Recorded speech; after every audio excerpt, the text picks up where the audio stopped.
क्या आत्मा मरती है? शरीर के नष्ट हो जाने के बाद क्या सब कुछ समाप्त हो जाता है, या फिर कोई यात्रा शुरू होती है?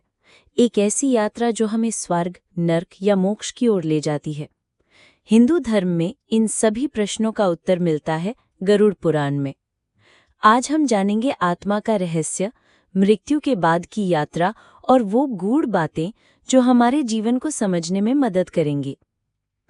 आत्मा क्या है? हिंदू धर्म के अनुसार आत्मा ना तो जन्म लेती है और ना ही मरती है। भगवत गीता में श्री कृष्ण कहते हैं, न जायते म्रियते वा कदाचित, नायम भूत्वा भविता व न भूयः, अजो नित्यः शाश्वतोयम पुराणो न हन्यते हन्यमाने शरीरे। अर्थात आत्मा कभी जन्म नहीं लेती और कभी नहीं मरती। वो सनातन है, नित्य है और शरीर के नष्ट हो जाने पर भी उसका नाश नहीं होता।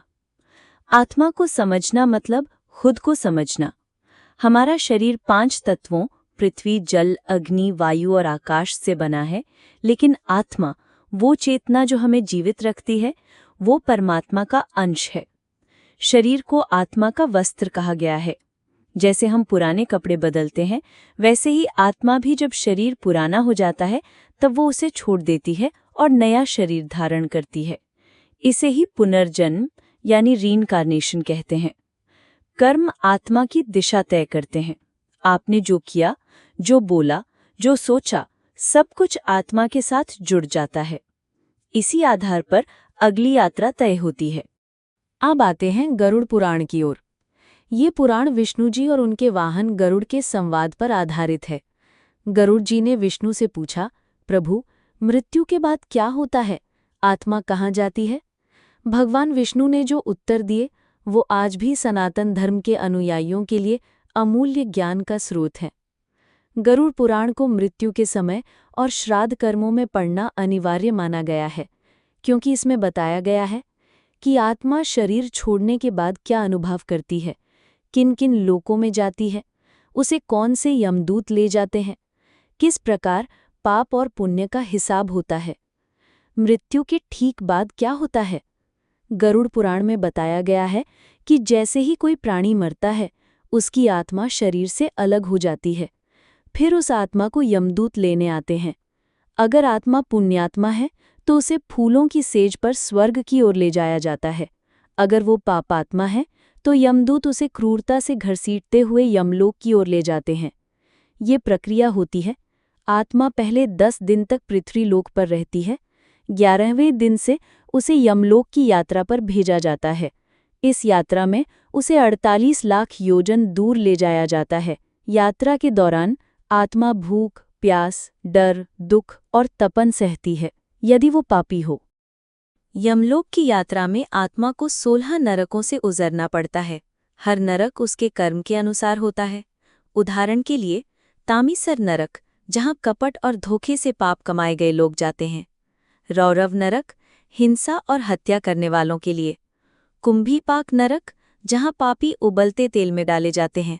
गरुड़ पुराण के अनुसार ये यात्रा पूरे 17 दिनों की होती है। उसके बाद आत्मा के कर्मों के अनुसार उसे यमराज के दरबार में पेश किया जाता है। जब आत्मा यमलोक पहुंचती है तो वहां उसका स्वागत नहीं बल्कि कर्मों का हिसाब किताब होता है। चित्रगुप्त जी, जो यमराज के सहायक हैं, आत्मा के जन्म जन्मांतर के कर्मों का लेखा जोखा पढ़ते हैं। यहाँ एक एक पाप, एक एक पुण्य को गिनकर देखा जाता है। उदाहरण, यदि किसी ने भूखे को खाना खिलाया, गौ सेवा की, वो पुण्य लिखा जाता है। यदि किसी ने झूठ बोला, धोखा दिया, हिंसा की, वो पाप लिखा जाता है। मनुष्य अपने कर्मों से भाग नहीं सकता। जो बोया है वही काटना पड़ेगा। यही सनातन सत्य है। अब चित्रगुप्त के लेखे के अनुसार निर्णय होता है। यदि पुण्य अधिक हो तो आत्मा को स्वर्ग में भेजा जाता है, जहां उसे स्वर्ण महल, गंधर्वों की सेवा, दिव्य भोजन और अप्सराओं का सुख मिलता है। ये सुख स्थायी नहीं होता, क्योंकि पुण्य की अवधि समाप्त होने पर आत्मा फिर से पृथ्वीलोक पर जन्म लेती है। यदि पाप अधिक हो तो आत्मा को नर्क में भेजा जाता है। अलग अलग पापों के लिए अलग नर्क: हत्या, अंधातम नर्क, शराब सेवन, कुंभीपाक नर्क, व्यभिचार, तप्त सूर्प नर्क। यहाँ आत्मा को असहनीय कष्ट दिए जाते हैं, जैसे उबलते तेल में डुबोना, कांटों से चीरना, लोहे की छड़ों से जलाना आदि। ये कष्ट कोई सजा नहीं, बल्कि आत्मा को उसके कर्मों का अनुभव कराना है, ताकि वो अगली बार गलती ना दोहराए। नरक या स्वर्ग में समय बिताने के बाद आत्मा फिर से भवचक्र में प्रवेश करती है। पुनर्जन्म कैसे तय होता है? ये 3 बातों पर निर्भर करता है। 1. आत्मा के कर्म। 2. उसकी इच्छाएं। 3. प्रारब्ध अवसर। उदाहरण: जिसने दान किया लेकिन अभिमान भी रखा, उसे अगली बार संपन्न परिवार में जन्म मिलेगा, लेकिन दुख भोग भी होगा।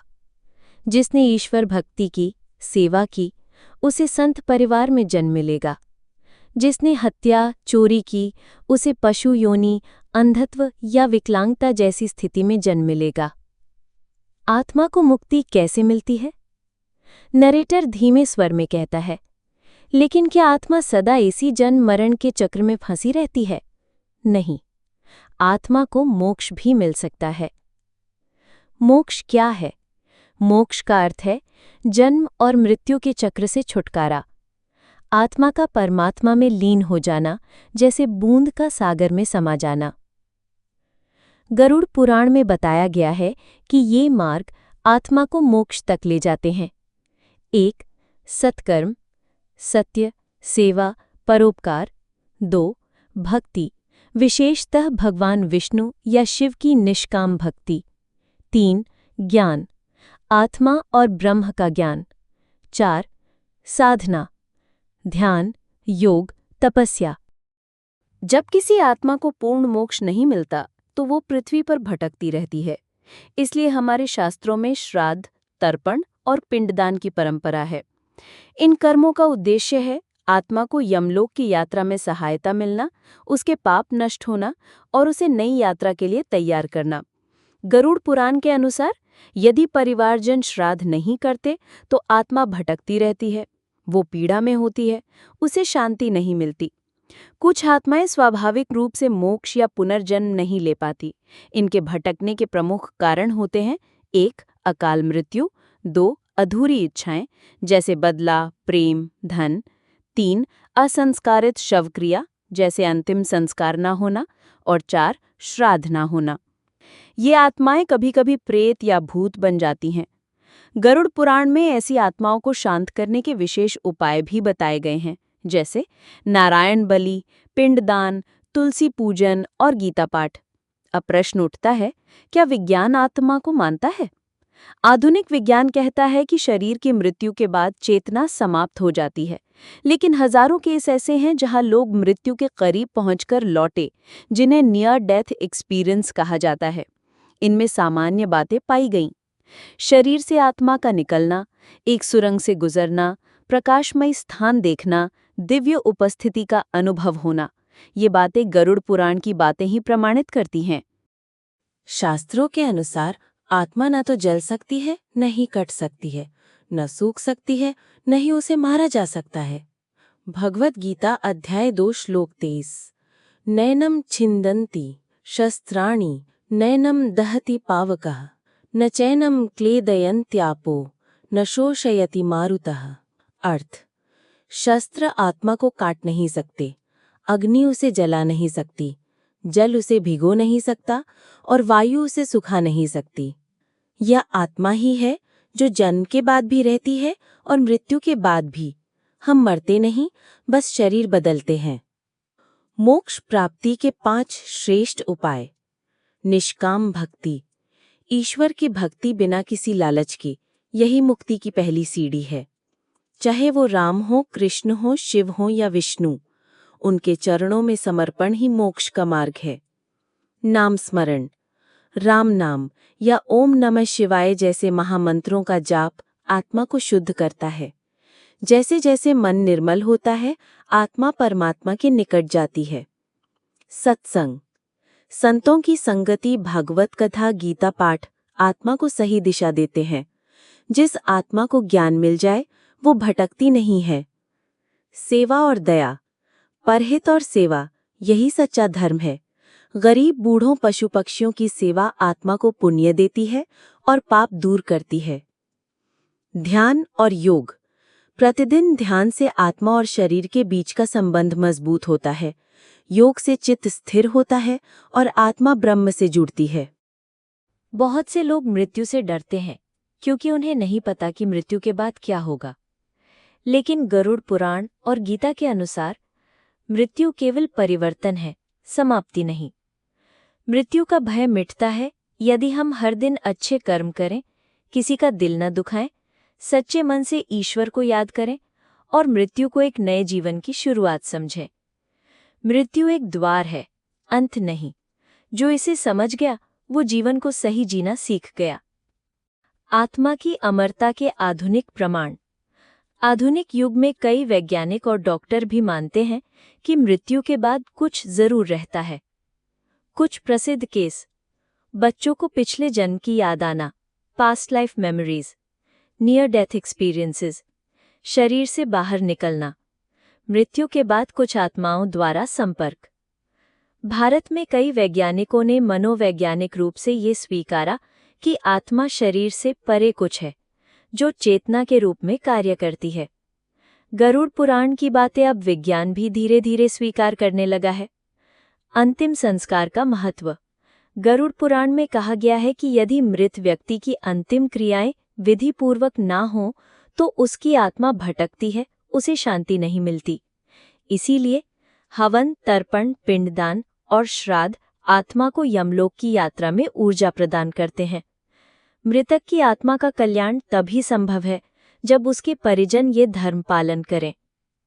संकेत: जब आत्मा आसपास हो। गरुड़ पुराण बताता है कि कुछ संकेतों से हमें ये पता चल सकता है कि कोई आत्मा पास है। अचानक ठंडी हवा का झोंका, बिना कारण डर या भारीपन महसूस होना, सपनों में मृत परिजनों का आना, दीपक अपने आप बुझ जाना या जलना। यदि आत्मा पास आकर संकेत दे रही है तो गीता पाठ, तुलसी पूजा और नारायण बलि जैसे कर्मों से उसकी शांति की जा सकती है। सनातन धर्म सिखाता है कि मृत्यु दुखद नहीं बल्कि एक बदलाव है।